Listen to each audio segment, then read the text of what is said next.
Pueden tomar asiento, mis hermanos. Y quizás muchos de nosotros hemos escuchado de la historia de Nehemías. Y hemos escuchado que la historia de Nehemías es la reconstrucción de los muros de Jerusalén. Pero Nehemías hizo más que reconstruir las murallas de esta gran ciudad. Este libro, mis hermanos, también es la historia de la restauración de un pueblo, de sus ruinas a un nuevo comienzo con su Dios. Jerusalén no es solo una ciudad histórica. Jerusalén también se le utiliza como una figura a lo largo de las Escrituras. Y lo que Jerusalén representa, mis hermanos, es donde Dios quiere habitar, donde Dios desea habitar. Pero como hemos dicho, Jerusalén solo es una figura. No es el lugar real donde Dios habita. Según el Nuevo Testamento, Dios busca habitar en el corazón, en el alma, en el espíritu del ser humano. En Colosenses capítulo 1, versículo 27, el apóstol Pablo nos habla, mis hermanos, de este gran misterio que estaba oculto desde los siglos y edades. Cristo en vosotros, la esperanza de gloria. Cristo en vosotros, la esperanza de gloria. Y aquí, hermanos, está el deseo y la provisión de Dios para el hombre. Cristo viviendo en nosotros. Jerusalén en ruinas, por lo tanto, mis hermanos, es una figura de una vida que ha perdido sus defensas contra el enemigo.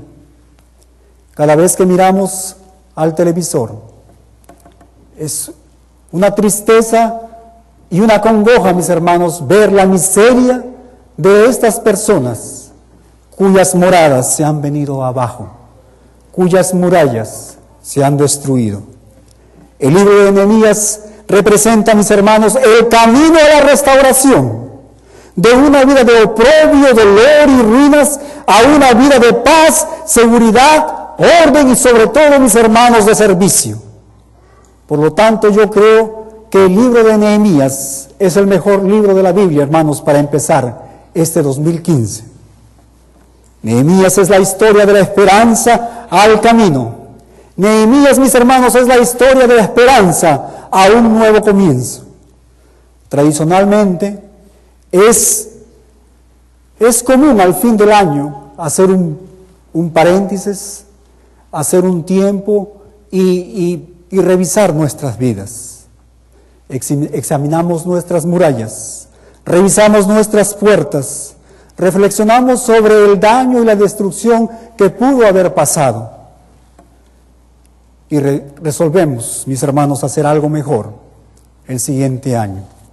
Y es aquí donde esta tradición de hacer resoluciones de año nuevo ha comenzado. Pero déjame decirte, mi hermano, que esta práctica de hacer resoluciones de año nuevo cada vez está perdiendo su significado y su utilidad. No quiero ir en detalles, pero las encuestas, los estudios muestran que el 46% de las personas que resuelven, que determinan hacer un cambio, después de 6 meses, ellas lo dejan. Y la razón por qué esto ocurre es porque cada vez que tú resuelves hacer un cambio, cada vez que tú decides hacer algo mejor, tú estás dependiendo en tus propias fuerzas, tú estás dependiendo en tus habilidades. En Nehemías aprendemos la razón por qué se hace muy difícil, mis hermanos, mantener las resoluciones de año nuevo, por qué hay tanto fracaso en esta área. Y la razón es porque no hay un reconocimiento de Dios como parte esencial en este proceso. La mentira más grande de nuestro tiempo, la mentira más grande que este sistema, mis hermanos, nos está vendiendo es que nosotros no necesitamos de Dios, y aún peor, en la toma de decisiones. Desafortunadamente, muchos de nosotros vivimos de esta manera.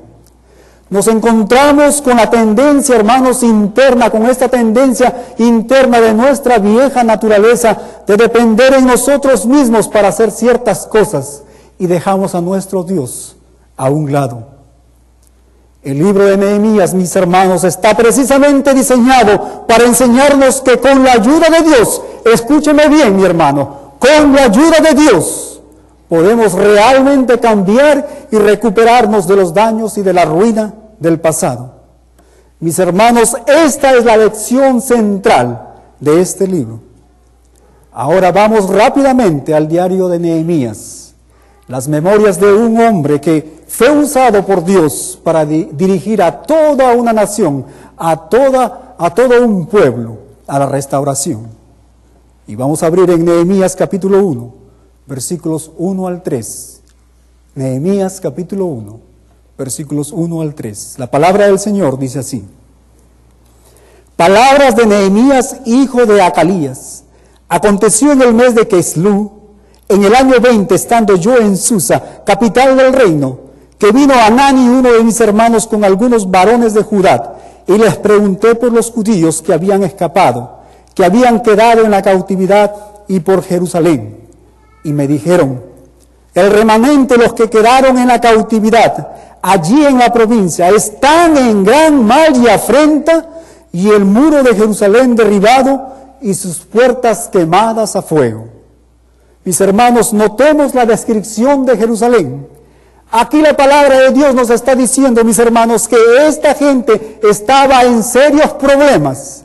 Había un gran sentido de dolor, vergüenza y oprobio. El muro de la ciudad había sido destruido y sus puertas quemadas a fuego, y ya no eran de utilidad.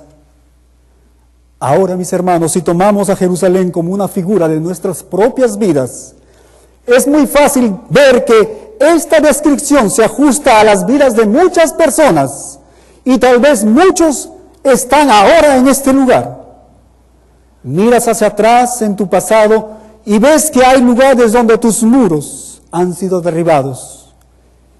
Y quizás te ves que has quedado sin resistencia contra los ataques destructivos del enemigo.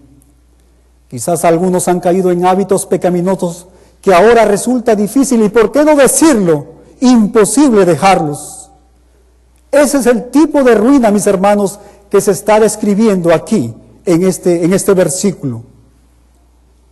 Otros quizás se sienten incapaces de dejar prácticas sexuales ilícitas e inmorales.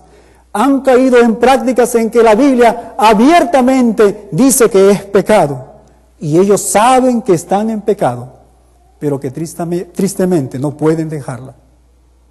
Otros quizás han caído en la pornografía, otros en las drogas, en el cigarro, en el alcohol, la idolatría, la crítica, la queja, el mal humor, los celos, la envidia, el chisme, la murmuración, los pleitos. Tristemente, mi hermano, y muy a menudo te encuentras con esta frustración, te encuentras impotente de dejar estas prácticas. Tal vez tu pecado comenzó muy sutil, tal vez tu pecado comenzó gradualmente, quizás de una manera inocente. No te diste cuenta que estabas formando un hábito que ahora es imposible de dejarlo. Tus defensas se han ido, los muros de tu ciudad se han desplomado, quizás también tus puertas están quemadas y ahora son caminos abiertos para otros malos hábitos. Pero quizás otros fueron víctimas de un abuso físico o sexual cuando eran niños, o de violación o de divorcio, o de abandono o de maltrato, o de la experiencia de tener que abortar porque creías que no había otra salida, o fueron víctimas de alguna otra experiencia amarga. Y ahora te sientes traicionado y burlado.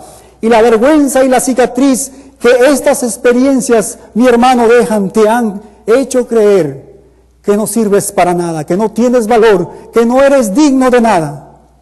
Y en respuesta a todo esto, has venido acumulando resentimiento, has venido acumulando amargura, dolor y desconfianza, a tal punto que has creado tu propia isla donde tú eres el rey, donde tú eres la reina, donde cada día te hundes más y más en medio de una gran inestabilidad, ansiedad y depresión.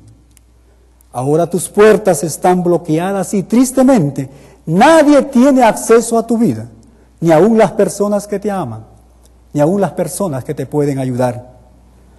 Quieres correr y esconderte y nadie puede llegar a ti. Hay partes de tu vida que no quieres hablar de ellas. No quieres que nadie las descubra. Tienes una sensación de una angustia personal y sientes el dolor, el reproche y la vergüenza. Mi hermano, déjame decirte que lo que estás experimentando es la cicatriz física, moral, emocional y espiritual que deja el pecado en nuestras vidas. Quizás tus amigos ven en ti a una persona de éxito. Quizás ellos ven que todo va bien contigo, pero tú por dentro sabes que no es así, sabes que no es verdad, porque al examinar tus muros y las puertas de tu vida, encuentras que en gran parte de ellas están en ruina. Mis hermanos, ¿cómo manejar todo esto? ¿Cómo poder vencer toda esta desgracia, esta ruina y esta destrucción que el pecado deja en nuestras vidas? Este gran libro de Nehemías es uno de los más útiles que tenemos y que nos dice cómo recuperarnos de la destrucción y de la ruina que el pecado causa en nuestras vidas, mis hermanos. Los pasos que Nehemías tomó cubren 7 capítulos de este libro. Son pasos específicos, pero pasos muy eficaces. Y si los seguimos, hermanos, estos pasos en orden, por seguro, ellos nos van a conducir a la restauración plena de nuestras vidas. Esta tarde solo examinaremos el primer paso. Y lo encontramos en estas palabras, en Nehemías, en el versículo 1, capítulo 1, versículo 4. La palabra de Dios dice así: cuando oí estas palabras me senté, dice, y lloré e hice duelo por algunos días, y ayuné y lloré delante del Dios de los cielos. Nos dice la palabra de Dios. Nehemías, mis hermanos, claramente él tenía un sentido profundo de preocupación personal. Él estaba dispuesto a no ignorar, sino a enfrentar los hechos. Él estaba dispuesto, mis hermanos, a llorar por ellos y sobre todo a clamar a su Dios en oración. Este siempre, mis hermanos, debe ser el punto de partida. ¿Cuántos de nosotros estamos aquí hemos tenido la oportunidad de ver esta película, El Rey León? ¿Cuántos han visto esta película, El Rey León? En esa película hay una canción que se hizo muy famosa. Hay una canción que se hizo bien famosa. ¿Recuerdan ustedes cuál fue esa canción? ¿Cuál fue el nombre? Hakuna Matata. Hakuna Matata. ¿Y qué es lo que quiere decir Hakuna Matata? ¿Recuerdan ustedes? No te preocupes, sé feliz, ignora los problemas. Esta es la manera de vivir. Pero mis hermanos, si nosotros vivimos de esta manera, ignorando los problemas que tenemos en nuestras vidas, es como tratar, hermanos, de poner una crema, un ungüento sobre una persona que tiene un cáncer muy avanzado. Lo que se necesita es un reconocimiento honesto de la ruina, sea lo que sea, y sin culpar o intentar a involucrar a otra persona. Venir a Dios en oración y contárselo todo.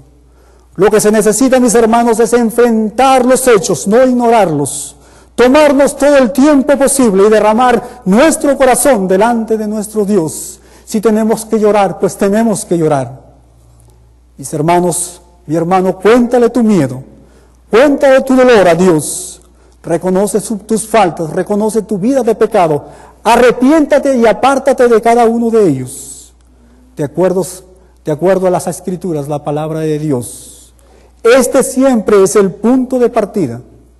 Nuestro Dios, mis hermanos, nuestro Dios siempre recibe o siempre da la bienvenida, mis hermanos, siempre da de su gracia a un espíritu quebrantado, a un corazón contrito y humillado. Hay 4 cosas específicas que Nehemías hizo en esta maravillosa oración que el Espíritu Santo, mis hermanos, registra aquí. Hay 4 cosas.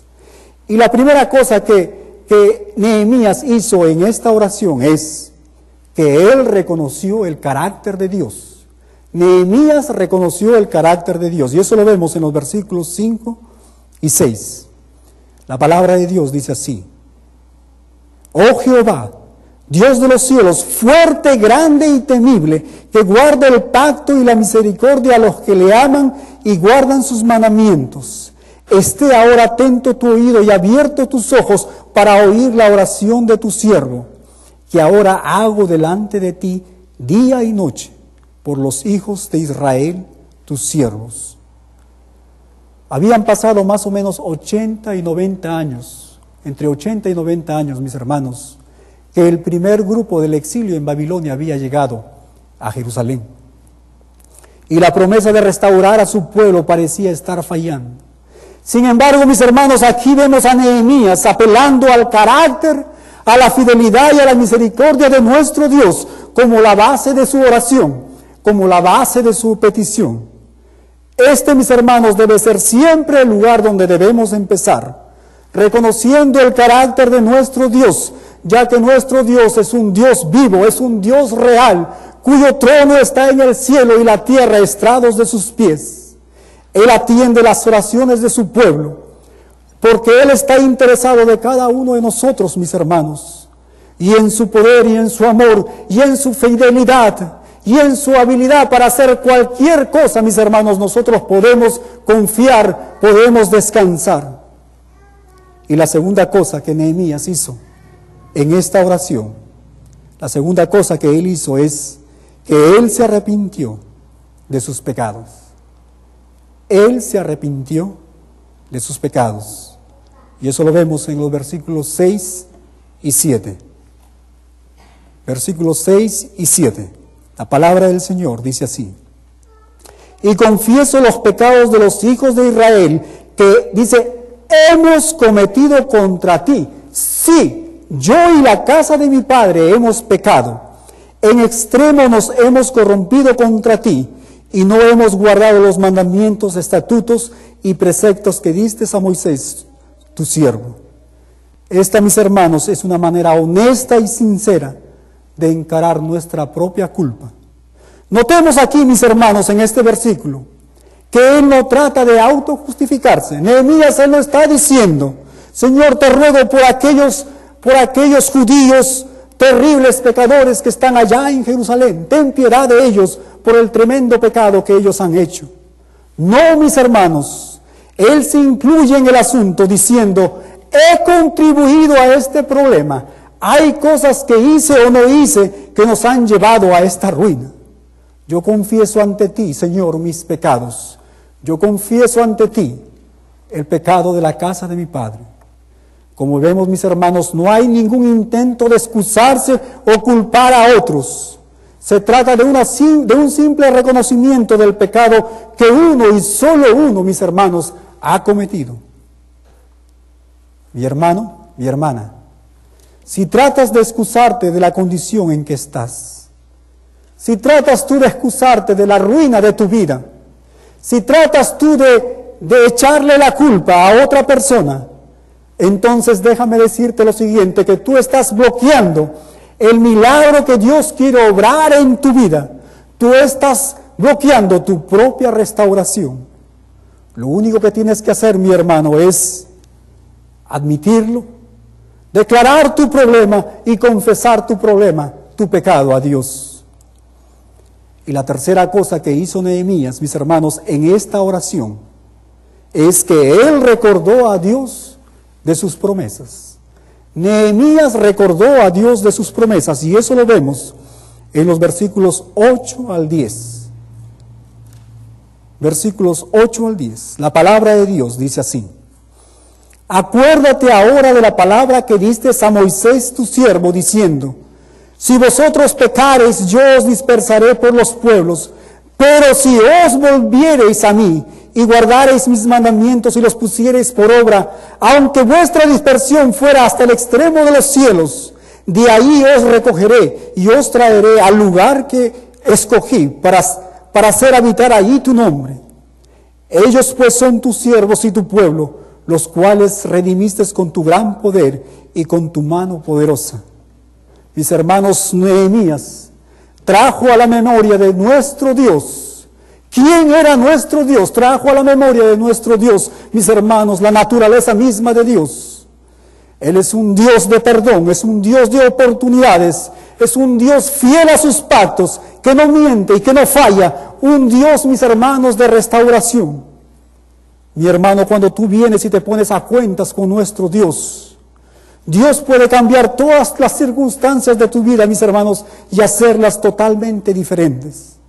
Él lo ha prometido y Él lo va a hacer. Y la cuarta cosa que Nehemías hizo en esta oración fue que él pidió ayuda específica. Nehemías pidió ayuda específica. Y eso lo vemos en el versículo 11.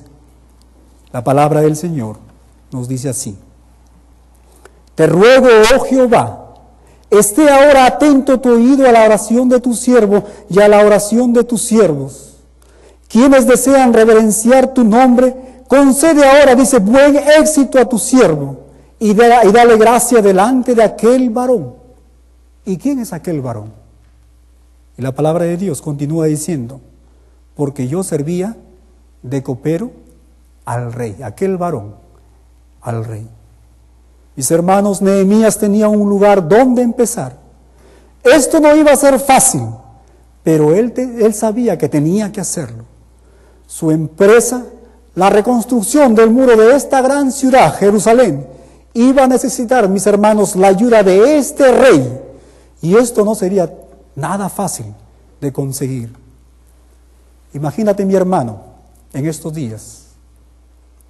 Imagínate tratar de convencer y hacer que el presidente de los Estados Unidos haga algo que tú quieres hacer. Pero en el tiempo de Nehemías era aún algo peor. Porque en esta petición, mis hermanos, habían elementos que peligraban la vida de este hombre. Sabías que disgustar al rey podía significar aún la muerte. Mis hermanos, esto era lo que Nehemías veía. Él sabía, hermanos, cuán difícil era esta empresa que él tenía, mis hermanos, y que quería realizarla. Pero él firmemente creyó que su Dios le ayudaría. Y en esta confianza él comienza a orar. Y en esta confianza él pide la gracia y la fuerza para llevar a cabo todo lo necesario. Y de esta manera, mis hermanos, empezar la gran restauración de este pueblo, de esta nación. Y para terminar, mi hermano, no importa cuál sea la ruina, no importa cuál sea la destrucción que el pecado ha producido en tu vida, siempre hay un lugar donde debemos empezar.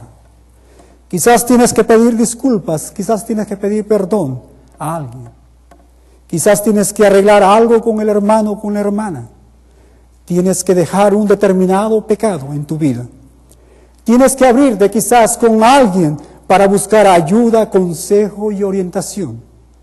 Siempre, mis hermanos, hay un primer paso, y ahí es donde tenemos que comenzar, ahí es donde tenemos que empezar. Y cualquier cosa que tú le pidas en oración, ora para que nuestro Dios te dé de su gracia, ora para que nuestro Dios te dé de su fuerza y especialmente, mis hermanos, determinación para dar este primer paso. Solo así, mis hermanos, empezará el proceso de la restauración de tu vida. Ahora, permíteme hacerte esta pregunta. ¿Deseas ser un mejor hombre? ¿Deseas ser una mejor mujer este 2015? ¿Deseas ser libre de esos viejos hábitos, de esas viejas actitudes, de esas viejas prácticas, y por qué no decirlo, de esos malos amigos? Entonces, mi hermano, empieza aquí. Haz un balance de tu vida. Examina las murallas y las puertas de tu vida y ven, haz negocios con tu Dios. empieza este 2015 la gran restauración de tu vida. Dios bendiga su palabra. Dios bendiga la vida de cada uno de ustedes. Amén. Así concluimos este estudio. Rogamos a Dios que te ayude en la edificación de tu vida espiritual. Y si estás buscando una iglesia donde puedas reunirte para adorar a Dios en tu idioma, crecer en el conocimiento de su palabra y descubrir su voluntad en tu vida, te invitamos a que nos visites. En el Ministerio Hispano de la Iglesia de Edgewood encontrarás un lugar para ti y tu familia. Si deseas escribirnos con preguntas o comentarios, lo puedes hacer a nuestro correo electrónico fuentedevidaparati@hotmail.com. Dios te bendiga.